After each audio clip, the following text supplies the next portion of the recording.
one thing. I want everybody to look at me. I'm going to pass it to coin after I say one thing. That's a W. Let's eat one. Let's eat one. That's a W. How many people want to eat a W tonight? I want to eat a W tonight.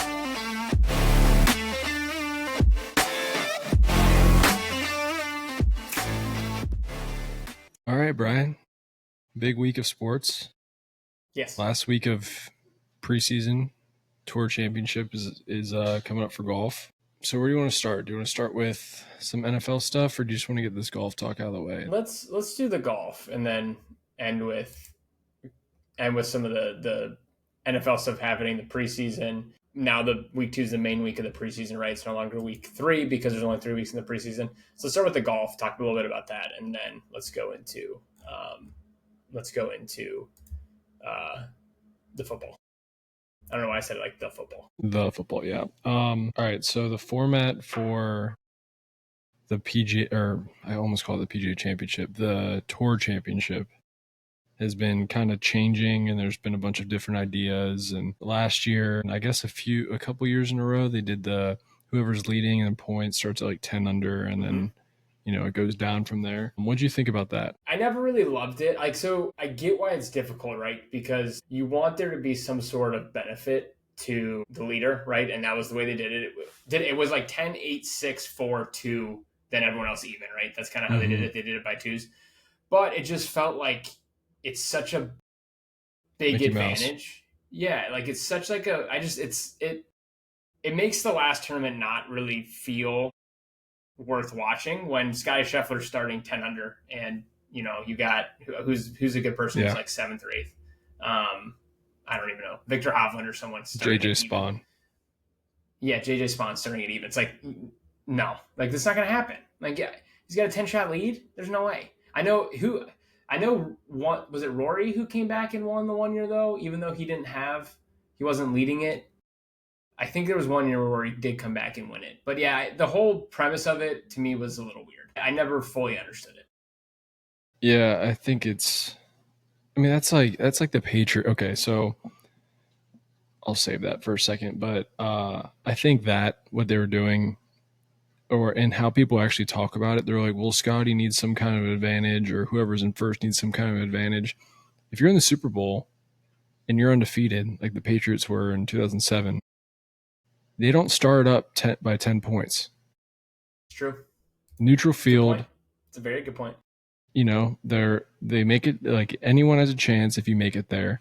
I understand golf is different because you have 30 different people and it's not head to head, but the advantage is you don't have to play in the first 3 events. Like that's the advantage. No, that's true. Like Rory didn't you're play. Automatically there. Yep. Yeah, Scottie didn't have to play in any of these events, and he would have gotten into the Tour Championship. I think but that instead he won both. Yeah, exactly. But like he didn't have to do that, and I think that's the advantage. And plus, I think that they added bonuses by like whatever your rank is at the end of the year, at the end of like the quote unquote regular season, depending on like your finish. So people thinking that Scottie or whoever's leading in the points needs an advantage in the Tour Championship, I think is ridiculous, because there's no other sport really has that advantage, Yeah. I mean, if we're comparing it to football, I think it's a neutral field, Yeah. No, I think you put it in a good light, because it's like, what does everyone say about the NFL, right? It's just get me to the dance. I just want to make it to the playoffs. And then I got a chance. And then, but if you're the 2 seed, now there's 7 seeds. So if you're the 2 seed playing the 7 seed, yeah, you have home field advantage. Like you do have slight benefit, but at the same time, 7 seed could beat you. Like you don't it's when you're starting at 10 under, that would be like, I don't know. Like, I guess. But I don't. So okay. So a lot of people have been saying that is like, well, if you're a 7 seed and you go to the playoffs, you don't have home field advantage. We're talking about the Tour Championship. We're not talking about the BMW. We're not talking about the one before that. We're talking about the Super Bowl of the playoffs. And that's my issue is if like we're talking about the last week. We're not talking about the wild card games. We're not talking about the divisional games. We're talking about the Super Bowl of golf, essentially. So it's neutral. I think it's cool that anyone has a chance to win it. I think that makes it better. And I've heard some other thoughts about doing a big match play tournament, but that's match play so stupid. And then plus Yeah. if you have one match on a Sunday, it's so long. Like what do you do in between shots? Yeah, It's a I lot of don't like the match talking. play idea. I don't like the match play idea. I like Yeah. this. I like this that now you go to it and everyone in the top 30 has a chance to win it. But like to your point, like the one seeds get a bye. So like, yeah, Scottie and Rory, they got buys. Like they could have not played if they really wanted to, right? And you put it a lot better than the way I was trying to explain it. But no, I completely agree. I think this will be more fun to watch because when you start 10 under, like it just like there's only 3-4 guys. There shouldn't be in the any tournament. advantages. You got to the dance.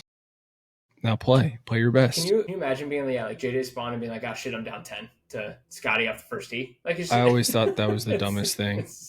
But they just don't.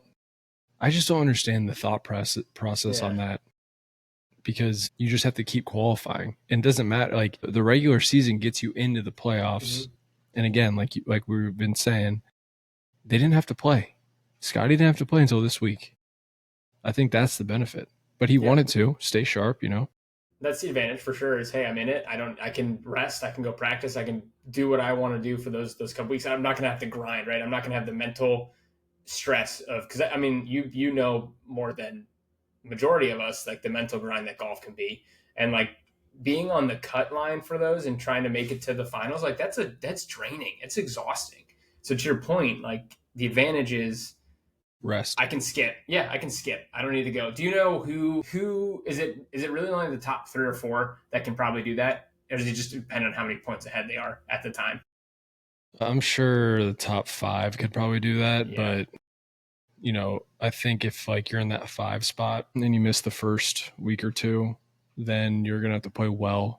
Yeah, because I think the points like double or something, but like even like Bryson DeChambeau went on Pat McAfee's show and he was talking about how like Liv's off season is great because it's longer, and he was saying it's great because we have all this time to practice and refocus and get better for the upcoming season. And if you have 3 weeks to practice before the tour championship, that's that's more than enough. Yeah, to be fresh and get out there. But I really like this format. I think it's cool, and I think they did a good job with if you are one of the top players at the end of the regular season, you get a bonus, and then play your way to win.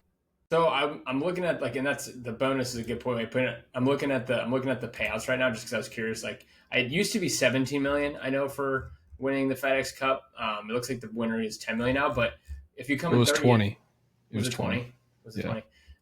If you come in 30th, it's $355,000 for coming in 30th. That's like finishing top 6 or 7 in a pretty major tournament. It's good. That's that's great. Fantastic. I'm pretty sure. What did Scottie make? Can you look up what Scottie made last week for winning? I think it was a pretty big number. But yeah, I think they put that money into the bonuses for like the regular season.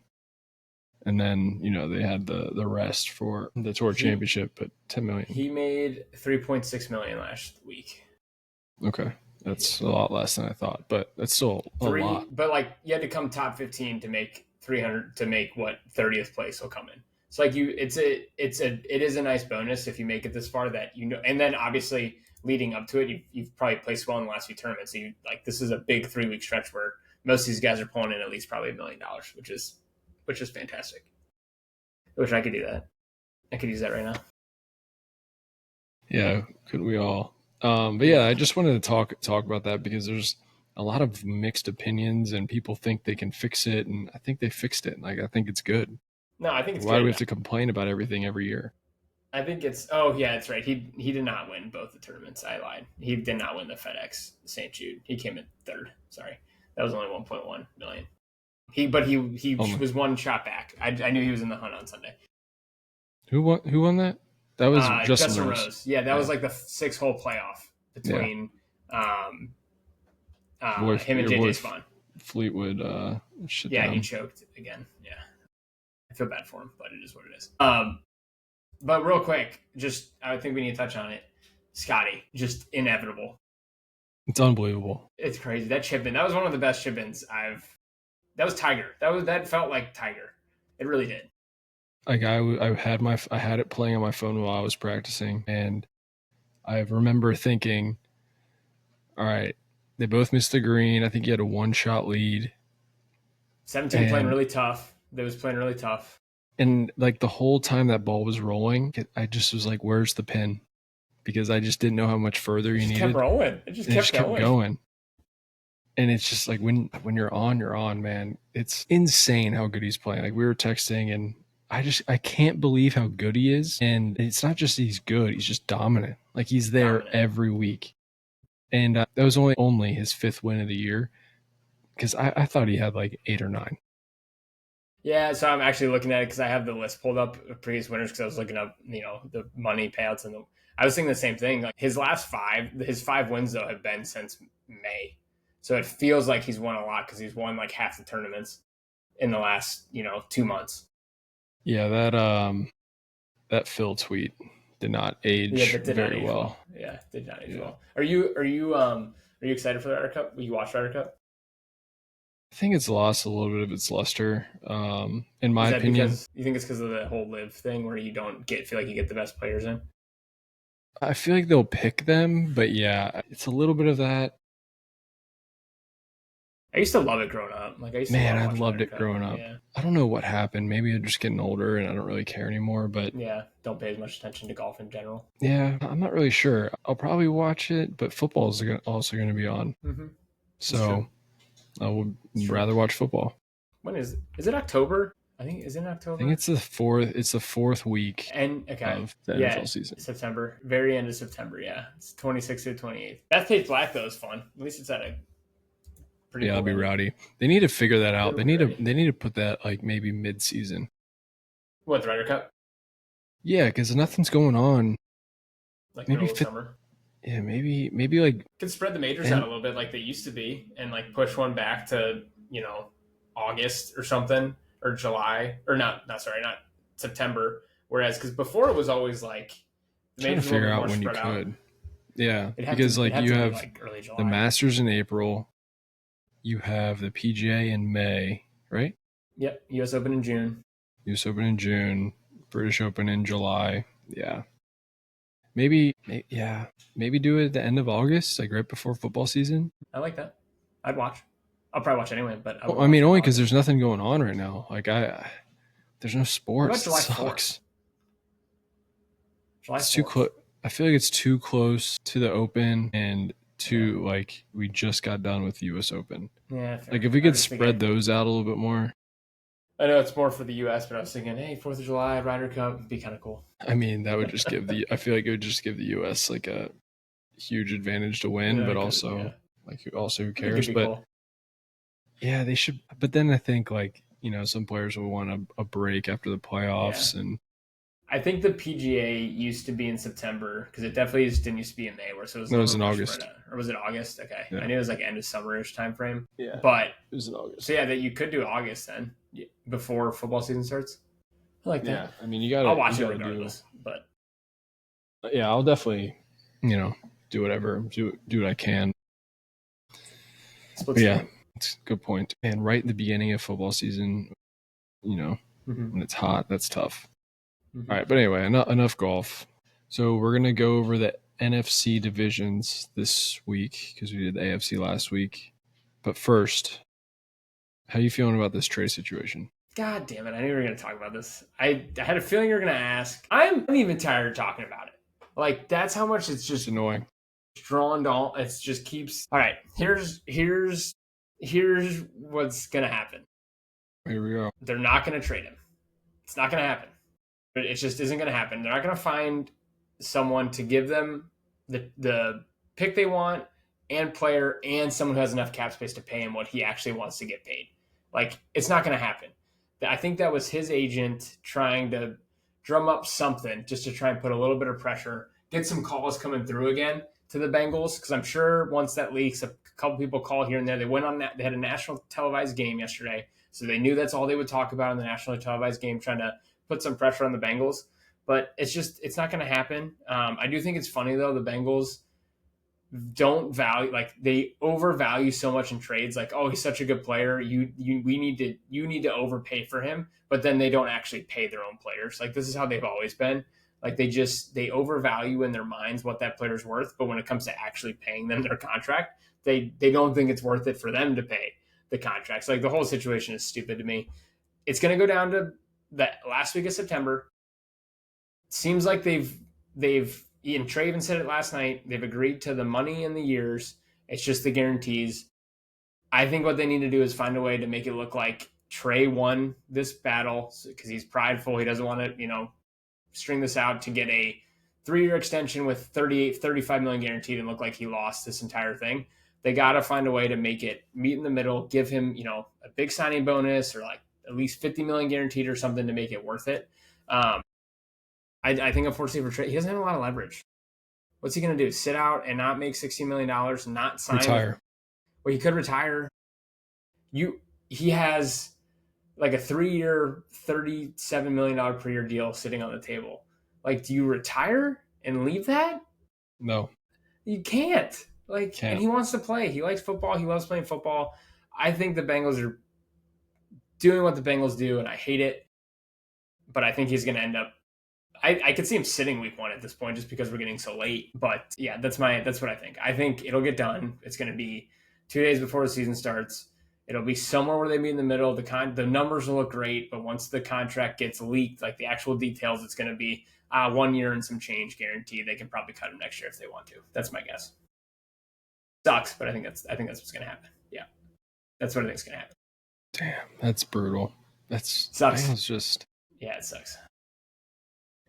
Okay, I have a hypothetical situation for you. Okay. Because I was in a group chat, and basically in the group chat, there's a giant Lamar fan and a giant Bills fan, so Josh Allen. And then there's me, who's like kind of in the middle, who like plays, devil's advocate a little bit. Well, they both throw out some ridiculous stuff, and I'm like, all right, you can't fucking, like, what are we doing? And like there's just a lot. But anyway, so they were talking about Burrow and MVP odds, and my Lamar fan thinks that this is Burrow's MVP season, and he's saying if they stay healthy and if they win 11 games, Burrow's going to win MVP, but they're probably going to get knocked out in the playoffs in the second round. And I'm like, yes, that's best case scenario. Like, that's probably the ceiling for the. Careful, Brian. No, I don't disagree. The defense sucks. Like, I don't disagree. I think their ceiling is 11, 12 games winning. Wouldn't disagree. Can't get past the second round because their defense is so bad. I do think if you have Joe Burrow, you have a chance, right? Like, I agree. You have a chance. But yes, once you get to the playoffs, I don't think their defense is like, and we'll see what happens throughout the year, right? Like, we've gone through preseason games. I don't think they did enough. I've said it before in the offseason to get themselves better. They signed a nose tackle. They drafted a couple guys, but that's it. Like, and they don't have Trey right now. So like, it's a worse defense than it was last year. Yeah. Yes. So basically I was like, yeah, that's probably the best case scenario. Is exactly what he said. Burrow gets his MVP season. All this, he's basically modern day Dan Marino at this point. And then the Bills fans said that his hot take is if they miss the playoffs again this year, he's going to ask out. Now, I completely disagreed with that. Just so you know, came to your defense. But I said if they don't figure out the reason he wouldn't ask out is that they just signed his two best friends, right? So they're paying $70 million for 2 receivers this year, or whatever the contract situation is. Jamar's making 40, T's making 30. Anyway, I said if they don't figure out the defensive situation in 2 years, he will ask out. Yeah, I would give it 2 years as well. I think you're right. You signed Jamar Chase and T. Higgins early this offseason to good deals. Like, they broke the president. They signed him early. They've had a training camp. I don't think he's going to ask out. I think he wants to win one in Cincinnati. Do I think he's like a Josh Allen where he's a lifer? Like, maybe not. I can definitely see him getting to a point when he hits he's 28 now, where he hits 31, 32. He starts to get to that back half where and if the Bengals haven't done enough to support him on the defensive side of the ball, some of the offensive line stuff, I would not be surprised if he gets to that point. I hate saying it out loud, but I think it's a reality, and I think most Bengals fans know it's a reality. Unfortunately, he hasn't been protected well, and the defense sucks. Like, it would suck. That would be a terrible day. It would be Carson Palmer all over again. I mean, I don't think Carson was as good as Joe is, But it was the same situation. They didn't do enough around him. He signed an extension, and then 2 or 3 years into that extension, he's like, you guys don't want to win. I can tell you don't want to win. We're not putting the pieces around us that we need to win. And it shows. It feels like that again a little bit. I do think the Chase and Higgins thing were stepping in the right direction. The Trey thing's weird, though. Like, this is one you need to get done. You know your defense is bad. You need him to at least be a serviceable defense. Being petty over some of this stuff when you're probably not going to cut him anyway. Like, you're probably going to keep him, just guarantee him his money and move on. Like, he's been a steal for the last 4 years from a contract standpoint. Like, you've gotten your money. Yes. Last 2 years. Money's worth. Like, paying, like, that's part of it, is like rewarding players for what they've given you. And like, that's what the situation is. Yes, he's older. Yes, there's a risk for injury. They have so much cap space left this year. And they're like, the next 2 years, they're like, their cap is so healthy that it won't even matter. They could still do anything they wanted to do with that money, and they don't need to re-sign Burrow. They don't need to re-sign Chase. They have no one else to sign because they have all the young picks have been on the defensive side, and they've all sucked. So like, they have no one you're going to break the bank for next year, at least on your own roster. Maybe Chase Brown. He might be the only one that you can pay, but he's a running back. He'll make $9 million a year, and that's it. Like, it's like, that's one. Like, I don't know. I'm going on a tangent, but yes, I don't disagree. The MVP narrative thing, though, I think there's some legs to that. I think he's getting a lot of buzz, and I think it's a good bet for MVP. He's one of the 4 who hasn't gotten it, has put up the seasons to get it. Yeah, last year he probably wins it if they make the playoffs. If they make the playoffs this year, they're going to give him the MVP. But the preseason already about how bad the defense is. If they make the playoffs and he puts up good enough numbers, I think he's going to win it. It's the voter fatigue. Like, it's Joe's turn. He gets one this year. I think that's, I think people are already over the Josh Allen Lamar thing, and they want to turn towards either a Mahomes comeback year with like big Jane stats Daniels. again. I don't think we're there yet, but I think Burrow is like the golden child right now. Like, it was Josh Allen last year. It was Lamar a couple years before that. But yeah, anyway, this conversation was my fault because I just wanted to fill you in on my one of my group chats. We were talking about the Bengals, and I was defending them, but also, I was keeping it real. Yeah. I appreciate it. But yeah. I do think it's interesting, though. Like, Terry not even showing up to the stadium yesterday, I think was interesting. Yeah, I thought that was interesting. I think that says a lot. He's got to do something, I guess. But hey, Trey at least traveled. He traveled with the team.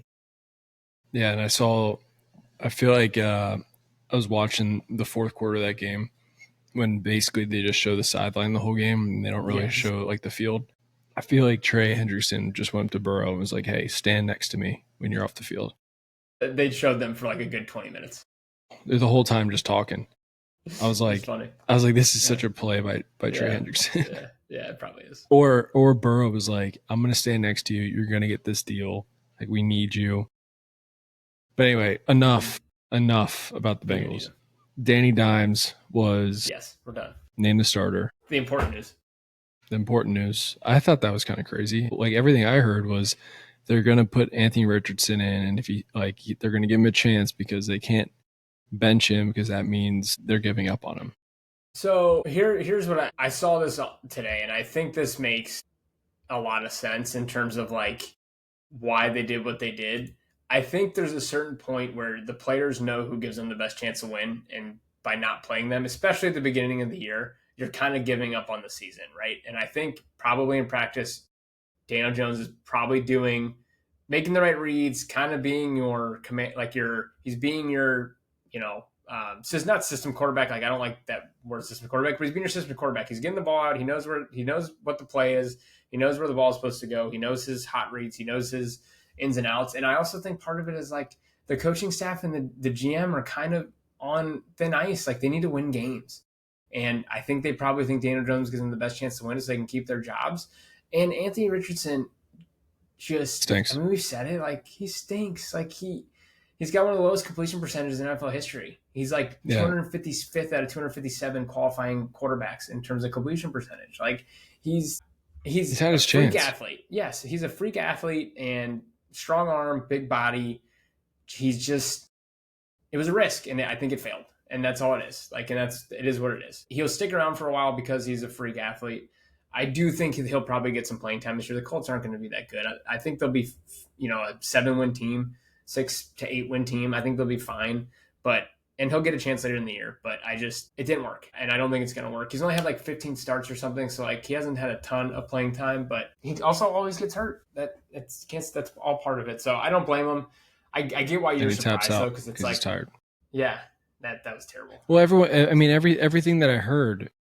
Everything that I heard was saying, well, if they don't start Anthony Richardson, that means they're giving up on him, which makes a lot of sense because everything that everyone always says about him is he needs reps. And if you don't give him those reps, then how is he going to be good? Like he's basically just another Trey Lance. He's a top 5 pick and, didn't work out. And they also paid Daniel Jones $14 million for 1 year. That's not a backup salary. Like he's getting paid more. He's getting paid more than Russell Wilson and Aaron Rodgers. Aaron Rodgers is 10. I think Russell Wilson was like I think Russell Wilson was 9 or 10 as well. Yeah, those were both very similar. That's a good point. He got paid to compete. I mean, that alone. He definitely got paid to compete. Yeah, he definitely got paid to compete. He got paid to start. But Justin Fields got paid $20 million a year. So like that's where the difference comes in. Like. And but he's young. He's younger. He was 4. He started 4-0 last year, 4-1, 3-0 I think, or 3-1 maybe. And like everyone, I think he's probably a better option than those two. Yeah, I agree. It gives you at least some upside. Like there's some future, like if it works out. Yeah, upside. And then plus Steichen came out and said that he's emphasizing consistency, and that's not Anthony Richardson at all. No. That is opposite. All right, and Joe Flacco is starting against your Cincinnati Bengals week 1. So it kind of scares me. Bengals are going to lose week 1. Don't pick the Bengals in your survivor pool. I'm sure a lot of people won't, but don't do it. That's crazy. The Browns have the lowest over/under for any other team this year. Yeah, well, don't do it. I probably won't even bet on the Bengals to win week 1. All right, let's get to our what we're doing, the conference thing. All right, let's start. We'll start with the NFC East because we'll let you talk about your Eagles a little bit. Let's start with the NFC East and do that first. Okay. What do you think? I think the Eagles are a lock to win this division. I actually think the Eagles, we're looking at the odds right now. So Eagles are minus 135, Commanders plus 220, Cowboys plus 550, and Giants plus 2200. I actually think the Eagles at minus 135 is kind of a steal. Like that, yeah. I'm surprised they're that low.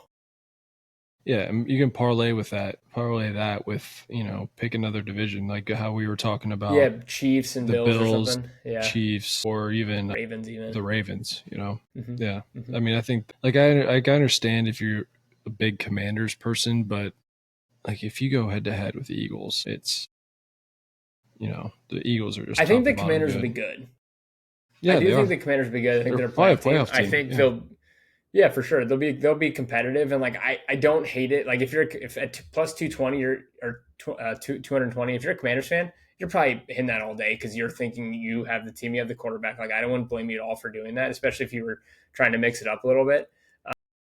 I just don't think the Eagles they dominated last year in the Super Bowl. They're bringing back essentially a lot of the same pieces from what they did last year. A couple of offensive line injuries that kind of have crept up here in the offseason and some changes in the secondary. But in general, pretty similar team to what they had last year.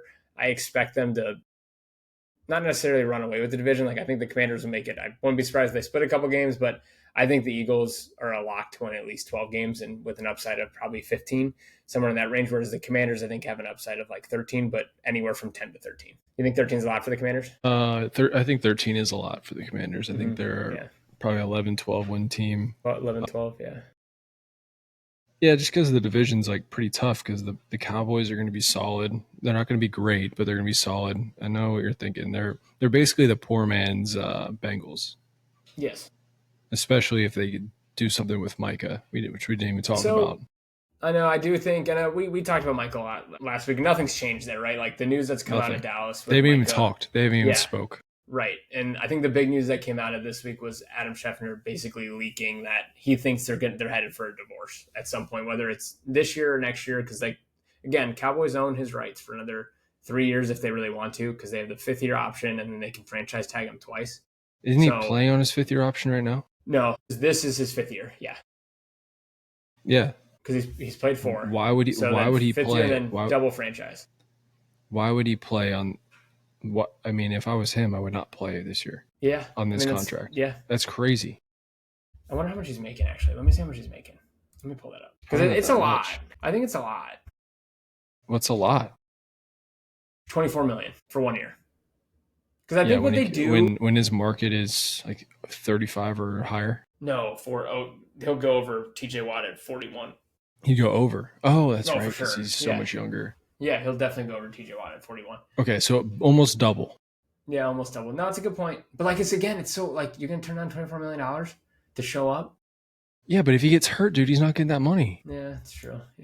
I think he's young enough where even if he gets hurt, he might. I don't know. It might not be from the Cowboys, but yeah, it's tough. The way they do 5th-year options is I believe they take the top 10 at your position, what you're paid, and average it out. So like, it would be different, like, and they do it the previous year. So like, all the contracts that just got signed weren't included in it. It's like the TJ Watts, the Max Crosby's, like it would be more inflated at this point if it was like, so if someone were to get signed to a 5th-year option next year, it's obviously going to be more inflated. But $24 million is a lot to just not show up. I know it's a lot, but also 40 or 43 million is a lot more. Yeah, and you have job security. True. Yeah, that's fair. But so I think Dallas is a little bit of a mess right now. I actually started watching that Netflix show that came out. They are? Yeah. I just started watching that Netflix show that came out. I don't know if you saw that. They did a documentary on like America's team. I refuse to watch it. 1, because it's the Cowboys. 2, because Michael Irvin's apparently a big part of it, and I hate that guy. He's a big part of it, yes. Big part of it. Yeah. And I'm out. Okay. Sorry. Go ahead. No, you're good. You're good. And then I'm out on the Giants. Dude, I'll tell you what. The Giants have such an interesting team because you don't know with Russ. Apparently Jackson Dart's, just playing super good. And they have a great defense. They do have a good defense. So they're just going to be that frisky team that wins like 6 games. Good D-line. Yeah, they could cause some trouble. They definitely have a good D-line. Jackson Dart, that's what it feels like, a little bit of a project year. Again, he'll end up playing by halfway through the season because they'll be, 2-4, 2-5. They need to see what they have in him before they are to draft another quarterback or whatever. Malik Neighbors is also a stud. I love Malik Neighbors. He's one of my favorite players in the NFL. Cam Scatterbo, Tyrone Tracy. Why are you laughing? Funny. I did love Cam Scatterbo in college. He was a stud. Absolute stud. But yes, I would go Eagles. Yeah, to reiterate, I would go Eagles. I could see Commanders happening, but they would need an injury. They would need a Saquon and Jalen injury for that to happen. They would need something to happen. Actually, if Jalen goes down, I just don't think the Commanders defense is good enough. I think that's what it comes down to. I agree. They're kind of like the Bengals as well. Mm-hmm. If they can somehow sign Terry, and if Debo isn't fat, that's like, a Timu version of Jamar and Chase, or Chase and T. Higgins. Yeah. No, it's like that. It's like that. Like when those videos where they show someone in their yearbook and then like what they are now. Yes. That's exactly what that is. All right, where do you want to go next? Let's go. Which one's Terry? Sorry. Okay. Terry is Jamar and Debo is T, because Debo and T get hurt every other play. And then Terry's solid. Yeah. That's a good reference. Yeah. All right, let's go NFC South. All right, let's go NFC South. Yeah. This one again. This is the one from last year that we talked a lot about. Who was this one where you had the Saints at the beginning and they started out 2-0 and we were all like, gosh, and the Saints were like plus 900 or something. Yeah. Yeah. It was. They looked good. Buccaneers minus 115, Falcons plus 240. Yeah, they did look good. Buccaneers minus 115, Falcons plus 240, Panthers plus 425, Saints plus 1500. Honestly, first thing that sticks out to me is the Panthers being plus 425. Like too high or too low? I feel like it's really high. Like I feel like I would expect them to be like plus 800. Should be like plus 900. Yeah. How about this sticking out to me? The Falcons had this Division 1 last year if Kirk Cousins didn't throw like 9 interceptions in 3 straight games. And then the Bucs lose their offensive coordinator, another year older with their weapons. And the Falcons are another year older in a good way with Penix, Drake London, Bijan Robinson, Kyle Pitts. Who's there? Darnell Mooney. Mm-hmm. Is your boy still there? The one who's on the Bengals, the defensive player, safety? Oh, Jesse Bates? Yeah. Yeah, he's a beast. Yeah. He's I don't know. I'd go Falcons here at plus 240. I honestly don't hate it. They had the division, like you said, they had the Division 1 last year. I do love Baker though. I can't quit Baker. I'm not saying I don't like. I'm just saying for the odds, the Bucks being minus 115 is crazy to me. They should be plus 105. Plus 105. Yeah. The Falcons are good. No, I think the Falcons are good too. Yeah, no, I think Drake London's a stud. Like you said, Bijan Robinson's a stud. Kyle Pitts. This is the year for Kyle Pitts. It's going to happen. Every year. I can feel it. It's every year. It's bound to happen. I do think the Falcons, again, defensive side of the ball, maybe have a few issues. I know they drafted a couple young defensive ends this year. But I think they were the ones who traded up for James Pierce. They gave up a first-round pick next year in order to get him. So they got 2 defensive ends, which is good. That's what they needed. Buccaneers, though, think about their offense. You got Bucky Irvin. You got Baker Mayfield. You have Mike Evans. You have Rashad White. You have Emeka Ibuka. You have Chris Godwin. Yeah, coming back from injury. No, I agree. I like the Bucks. Yeah. He just got hurt. He's probably going to be on IR. I know. Can I say a funny story about that real quick? I'd love to hear a funny story. So I'm in a offense-defense league, fantasy league, and it's 50 rounds, so you draft a shit ton of players. The draft's been over for a month and a half already. So anytime these, like, Max and Aaron are in the league, shout out Max and Aaron, anytime an injury pops up, we send it to each other like, sucks for whoever, like whatever team it is. Like, I'm Bengals, so like Bills has them, Bears has them, whoever. And then I sent that one today, and then I looked up who had him. I had him. I was like, fuck. I didn't even realize that I had him. Dude, I was dying. I sent it. I was like, oh, this sucks. And then I was like, fuck, I have him. Damn it. Man. I paused and looked at it for 5 minutes. I was like, that can't be right. It's just funny. Again, the draft's been over for a month. You didn't even know. 50 rounds. And he's like my wide receiver 5 or 6. So stupid. So I just didn't even know. It's funny. It's so funny. So it doesn't matter. Sorry, off topic. Doesn't matter. Yeah, no. Sorry, okay. So I like the Bucks. I'm not saying that, but at minus 115. Yes. Okay. Yeah. That's what all I'm saying is plus 240 for a team that should have won the division last year. It's pretty good. I guess if you think about it, Bucks are minus 115. The Chiefs are minus 115. I know the Chiefs are in a much harder division, and that makes a big difference. And a lot of people are high on the Broncos. But if you're going to give me 2 teams to win the division, at minus 115, give me the Chiefs over the Buccaneers for sure. Panthers, man, sneaky, plus 425. If they were plus 800, I would do it, or plus 700. I just think there's a big drop off after those first 2 teams. Mm-hmm. Yeah. Plus, the Falcons have the best backup quarterback in the league. So if anything happened to Penix, I'd be very happy. I would still be very happy with my bet with Kirk Cousins, if not happier. No, I think that's a good point. I'm curious how Penix does. We only got to see him for 3 games last year. People are all high on him, but again, that's the big thing is we don't really know how good he's going to be. Obviously, they took him with a top 10 pick, so they're super high on him. But I think that's a little bit of the outlier there. But I don't hate. I would probably still take the Buccaneers if I had to pick a team today. But I understand your reasoning for taking the Falcons at plus 240. My only reasoning is the odds. No, and that's what I mean. I get it. I get why you're doing it. The Bucks should be plus 105. I would take that.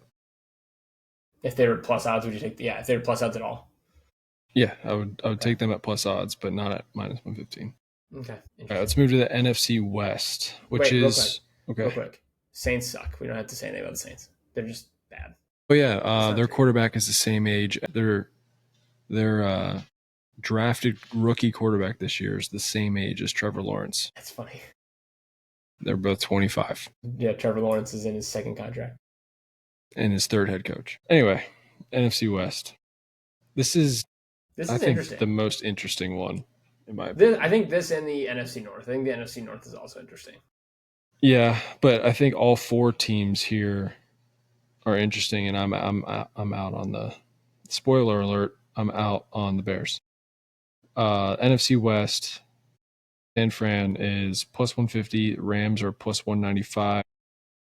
I wonder if we did this last week, what the odds were. Yeah. Because there's no way.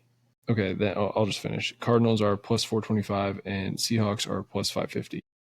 So I'm going to start with the Seahawks really quick. Sam Darnold or Geno Smith? Geno. Okay.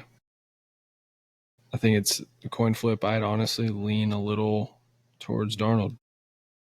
And I'm a Geno guy sometimes. You were a Geno guy last year for a couple weeks. Sometimes. Yeah. Other times I'm like, why? It was like a 3-week period. Yeah, man. It's I feel like the Seahawks are like sneaky. I mean, I wouldn't bet them, but I don't think they're. I think they're solid. No, I would take them over the Cardinals this year. I'm surprised they're that much lower than the Cardinals. I like Sam Darnold. I do like Sam Darnold. The offensive line is like a massive issue in Seattle, though. Offensive line is bad. So like I can kind of see it. And their offseason was just kind of weird. They traded away DK Metcalf, which I kind of get, just because I think he wanted out, big personality. They didn't want to pay him all that money. You get rid of Geno and you bring in Sam Darnold and pay him a good amount of money, which again, I kind of get it. To your point, it seems like they're different players, but from a talent standpoint, how much they elevate your team, I think they're pretty interchangeable. So like, I don't really understand why they had to do that, but it is what it is. And then you have Jackson Smith and Jigba, obviously, who will take over that wide receiver 1 slot. And then you bring in Cooper Kupp. You spend a ton of money in Cooper Kupp, who does a lot of the same things as Jackson Smith and Jigba. So like, I just felt like their offseason was a little bit weird. I don't know why. I just didn't fully understand. I think I talked about this during the free agency period.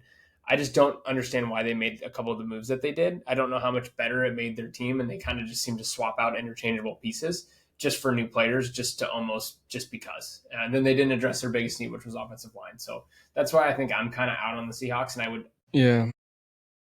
But I think they'll be fun. There'll be some ups and downs for sure. I think they, it's just fatigue with their team. It's, they had the Geno experience. He's going to win you 9-10 games.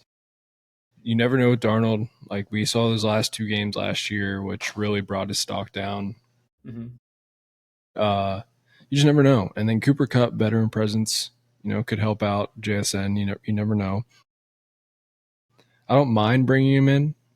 I understand he might do the same things as JSN, but he's a good player. That could be a good thing. Yeah. I mean, look what he did with Puka. I don't think Puka would be the player he is now if Cooper Kupp wasn't on his team. No, for sure. I agree with that. I am curious to see how Cooper Kupp does, because I mean, he really feels like he fell off a cliff. I know he had some injuries and stuff, but he really felt like he fell off a cliff and didn't seem to do that well playing second fiddle to Puka last year.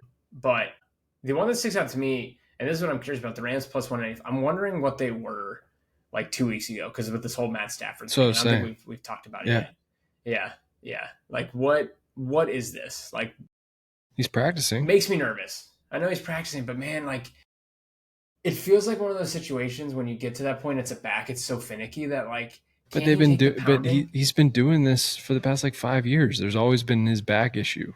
I know, but not to this extent in the off season. Like, this feels a lot. Maybe it's just the media being. I think it's the media, man. He's in LA. Everyone who's like close to him says he's completely fine, and have sources who is him saying he's completely fine.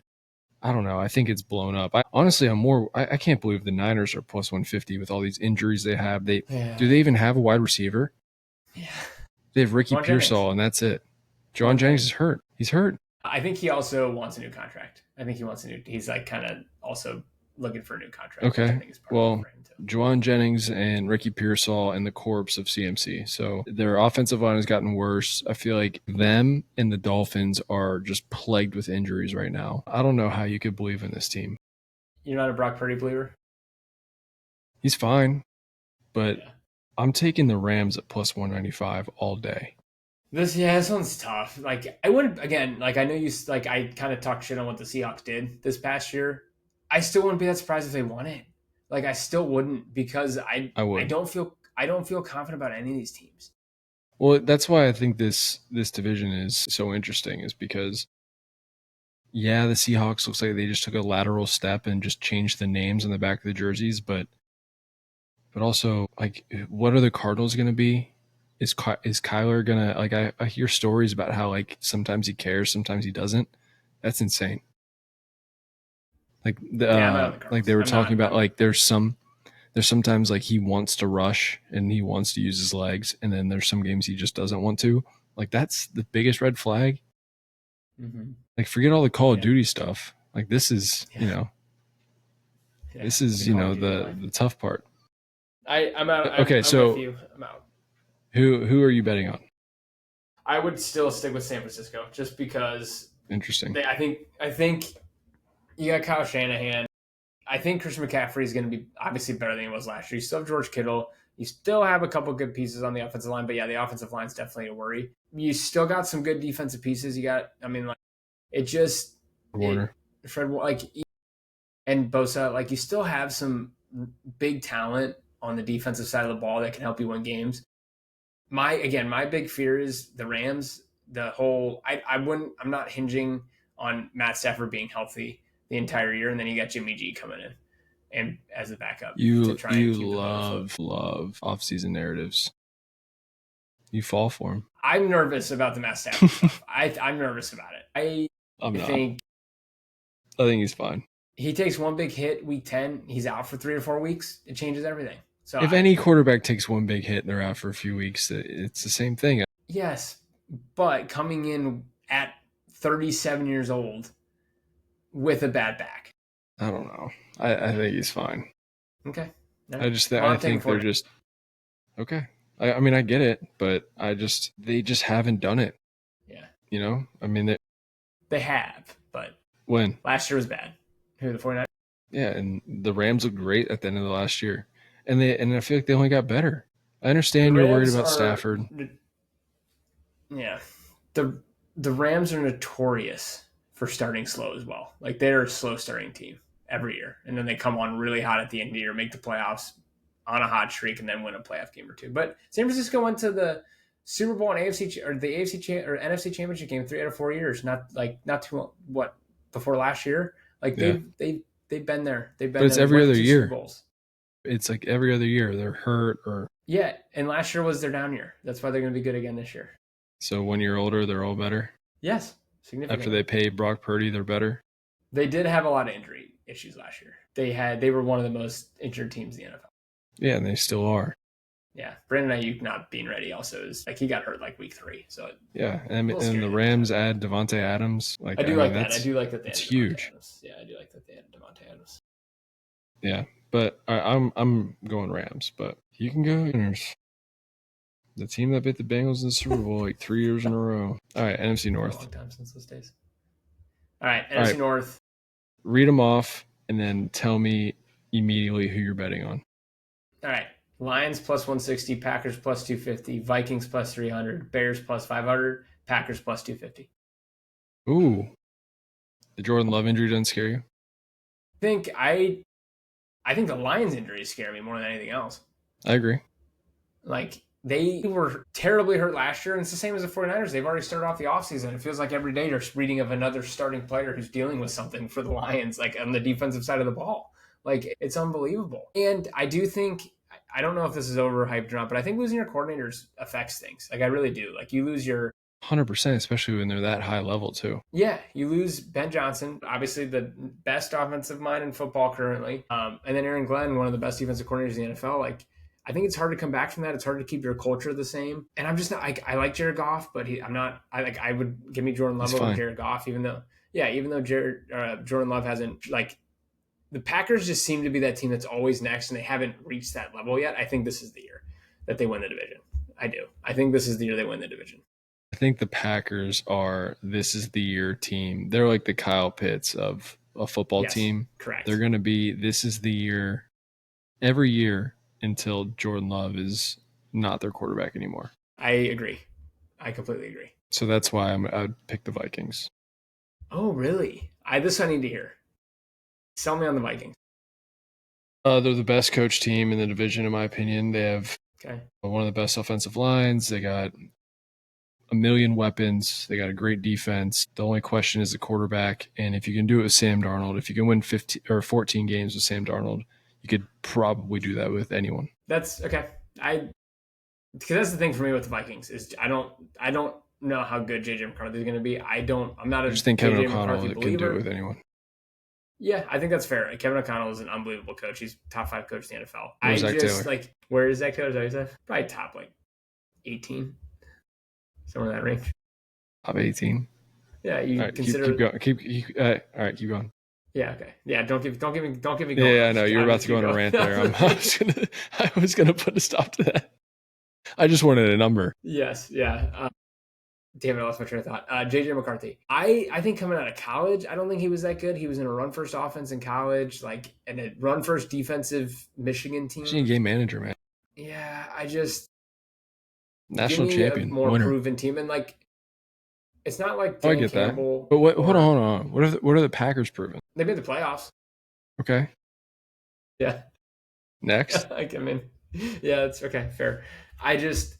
A more proven commodity at quarterback, I guess is what I'm trying to say. I know. In terms of yeah.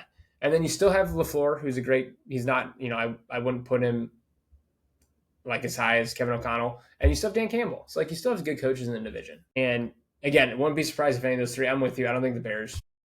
I don't think it's their time. We talked about it. I think they're a step away. I think they'll be a little bit better this year, and then maybe next year they'll kind of. I'm not a huge Caleb. Not that I don't like him.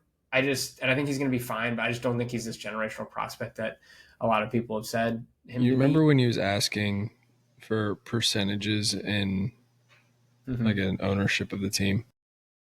I mean, what are we doing? Insane. That's insane. Did you hear that whole story about him, how he tried to get out of Chicago too? That came out a month or two ago.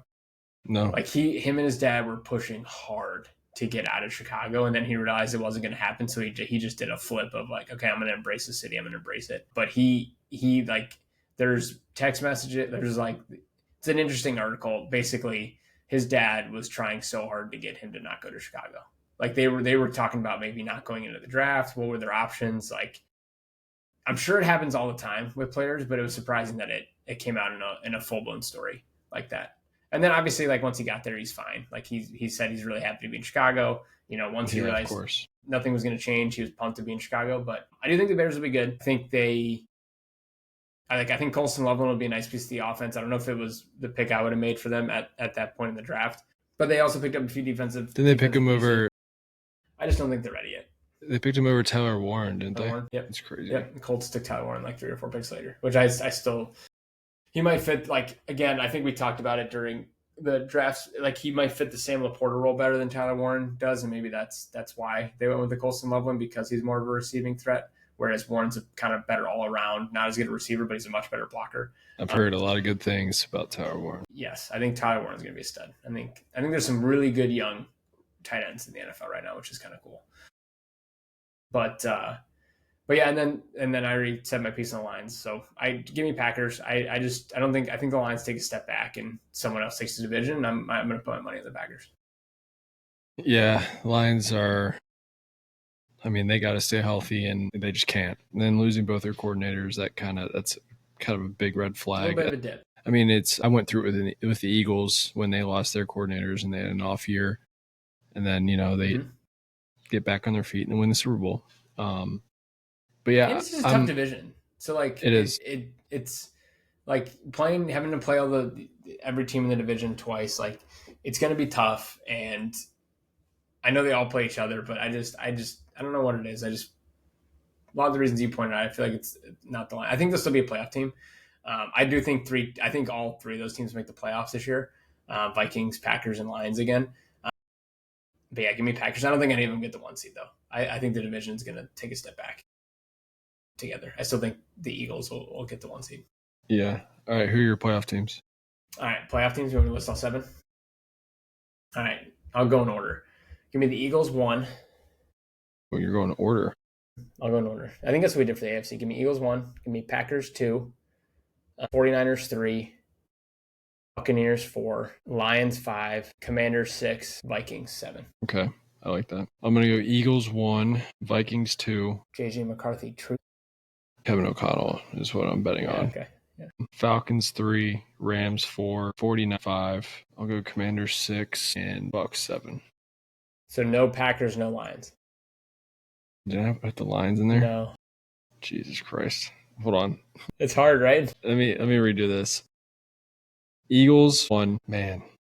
Vikings 2, Rams 3, Falcons 4. All right, I'll go Lions 5, Commanders 6. And you know what?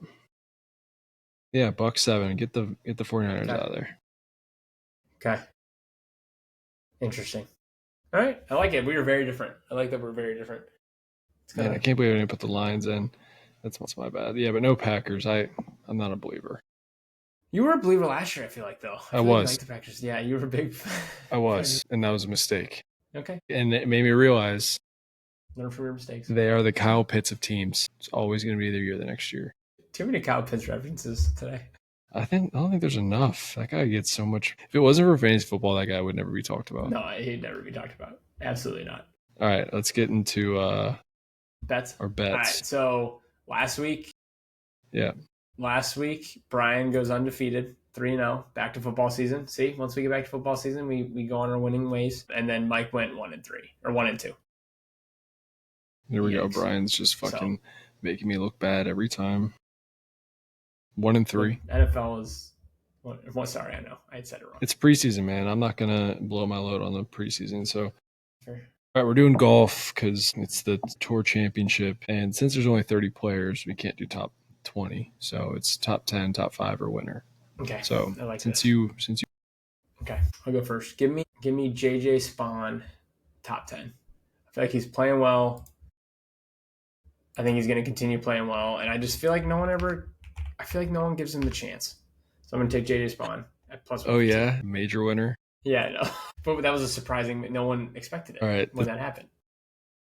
This is a big one.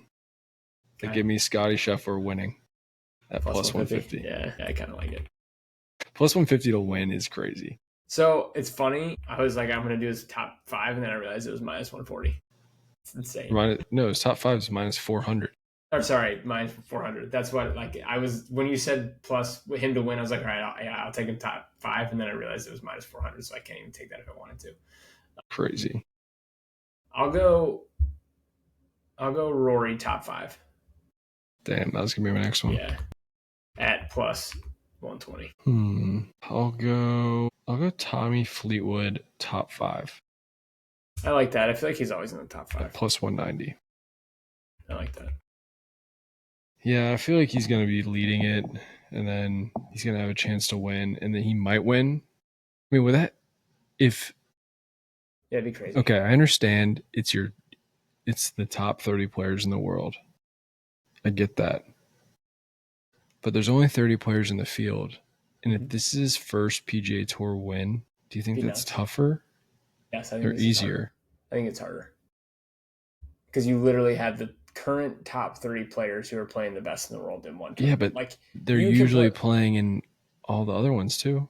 No, but there's a lot of tournaments that you can play in where like Scottie's not playing in or Rory's not playing in, like after the majors and stuff like that. I get that. Like smaller tournaments. I think this is a tough tournament to win. No, I'm not saying it's not tough. I'm just saying that it's not a full field. Yeah. But I get it. Part of me wants to take Robert McIntyre after that great week he had last week. Bobby Mack? I wouldn't. He's probably gonna fucking shit himself this week. Yeah. Give me Victor Hovland. He plays well here. He's won the Tour Championship. Victor Hovland, top 10 plus 130.